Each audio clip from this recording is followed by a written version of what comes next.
Pada Maret lalu, di tengah konflik Rusia-Ukraina masih belum juga reda, Rusia kembali melakukan hal lain yang menggemparkan militer dunia. Rusia menggelar latihan simulasi perang di sekitaran kepulauan sengketa mereka dengan Jepang. Rusia tentu saja punya alasan.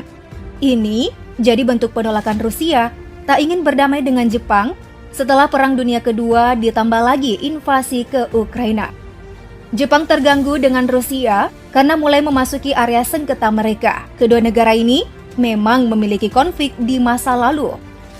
Lantas bagaimana jika Rusia dan Jepang yang notabene-nya pernah jadi disegani di masa lampau mengibarkan bendera perang? Berikut perbandingan kekuatan militer Jepang versus Rusia. Di tengah perseteruannya dengan Ukraina, Rusia malah menambah kegaduhan dengan melakukan latihan militer di Kepulauan Kuril alias kawasan teritori utara Jepang. Dari data media Reuters, Kepulauan Kuril ini berada di antara semenanjung Kamchatka, Rusia, dan Pulau Hokkaido di utara Jepang. 3.000 tentara dan ratusan alutsista turut dikerahkan. Kepulauan Kuril yang memasuki wilayah Jepang berhasil direbut Uni Soviet pada akhir Perang Dunia Kedua. Jepang menyebut kawasannya itu sebagai teritorial utara. Kedua negara ini belum menandatangani perjanjian damai usai Perang Dunia Kedua hanya karena Kepulauan Kuril. Nah, tahun 2016 permasalahan ini semakin memperburuk hubungan kedua negara. Latihan militer Rusia melibatkan alutsista amfibi sekaligus menghancurkan pesawat pertahanan yang ikut membawa pasukan. Latihan perang ini dilakukan total, seolah memperlihatkan bagaimana hebatnya kekuatan militer Rusia. Uji coba rudal jelajah di Laut Jepang dilakukan Rusia demi memancing perhatian Jepang. Nah, usut punya usut dari laporan NHK 17 April kemarin. Kementerian Pertahanan Rusia menyebut bahwa 2 dari kapal selamnya sukses melakukan uji coba rudal jelajah, di mana langkah itu dilakukan saat Jepang Amerika Serikat melakukan latihan militer bersama.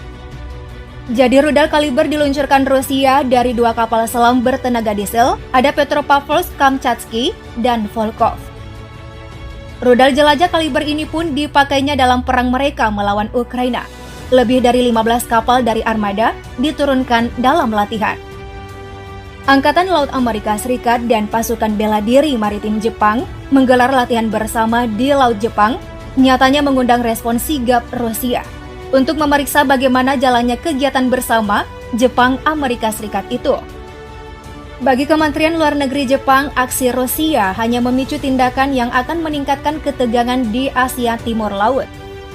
Hingga kini pemerintah Jepang terus memantau pergerakan militer Rusia di sekitar wilayahnya di tengah invasi Rusia ke Ukraina.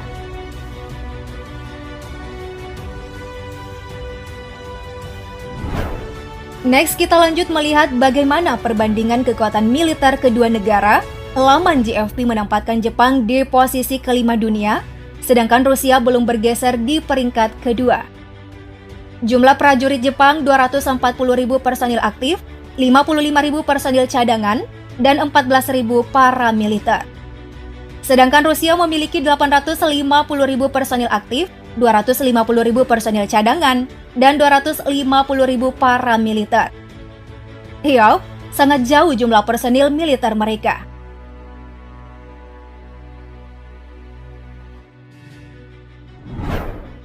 Selanjutnya kita masuk ke kekuatan udara. Pertama ada pesawat tempur di mana Jepang memiliki 217 unit, sedangkan Rusia 772 unit.